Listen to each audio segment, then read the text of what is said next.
tous, il est 8 heures. Voici le titre de l'actualité et à la une, l'alimentation des pays développés et en voie de développement. Voyons tout de suite notre spécialiste Shaima pour nous donner quelques détails de la situation.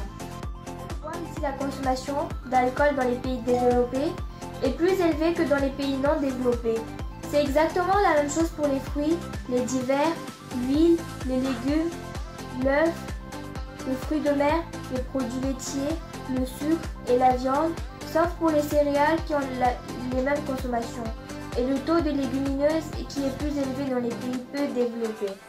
Nous pouvons voir aussi sur cette autre représentation graphique qui est en rapport avec les habitudes alimentaires que le taux d'obésité est très fréquent aux États-Unis, au Royaume-Uni, en Allemagne, en Russie, en Espagne, au Brésil, au Moyen-Orient, en Chine et en France, en gros dans les pays développés. L'augmentation du gaspillage alimentaire devient de plus en plus élevée sur 4 milliards de tonnes de nourriture produites chaque année. Les légumes ne sont pas récoltés à cause de leur aspect alors que 550 milliards de mètres cubes d'eau sont utilisés pour faire pousser ces produits. Jamais manger et qui finissent 30% à 50% à la poubelle. À la maison, 25% finit à la poubelle. La salade 30%, le pain 33%, les fruits 25% et les légumes de 20%. 495 millions de personnes souffrent de la faim dans le monde, soit une personne sur 9.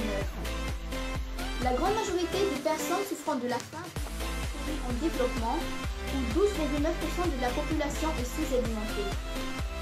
L'Asie comprend 2 tiers des personnes sous-alimentées dans le monde. Le pourcentage en Asie du Sud a diminué ces dernières années, mais il a légèrement augmenté en Asie de l'Ouest. L'Afrique subsaharienne est la région avec la plus forte prévalence. Quelques scandales alimentaires qui ont touché la France ces dernières années. Œufs contaminés au fipronil, germes huile de colza prélatée. Les crises sanitaires aux conséquences plus ou moins dramatiques illustrent la complexité du circuit. En été 2017, du fipronil dans les œufs. Le fipronil est un produit phytosanitaire très efficace dans le traitement antiparasitaire des animaux domestiques. En revanche, il est strictement interdit chez les animaux destinés à la consommation humaine, pourtant de faibles doses de ces insecticides considérés comme modérément toxiques. Par l'Organisation mondiale de la santé, se sont retrouvés dans les assiettes du consommateur européen. Les graines germeuses tueuses. La psychose du début d'été 2011 et à la mesure de ses conséquences, 47 morts pour la plupart allemands et 4000 malades dans 12 pays différents. La crise sanitaire se caractérise par une épidémie de gastro-entérite due à la bactérie Escherichia coli d'une ampleur sans précédent. Cette bactérie intestinale très commune chez l'être humain présente certaines souches extrêmement pathogènes. D'abord attribuée à un concombre tueur venu du sud de l'Espagne. Les tomates sont ensuite soupçonnées de véhiculer la bactérie, puis des salades après des semaines d'enquête. L'origine du scandale est finalement attribuée à une ferme biologique allemande productrice de graines germées située à Basse-Saxe. Selon l'Institut fédéral de veille sanitaire, la conclusion de l'enquête n'est pas présentée comme irréfutable, mais plutôt comme le produit d'une chaîne d'indices tellement importants et d'une absence d'autres pistes sérieuses. 6 ans après, les faits, on ignore toujours ce qui fait dans la chaîne de production a pu conduire à une contamination. En France, les ventes de légumes sont crues, notamment les concombres.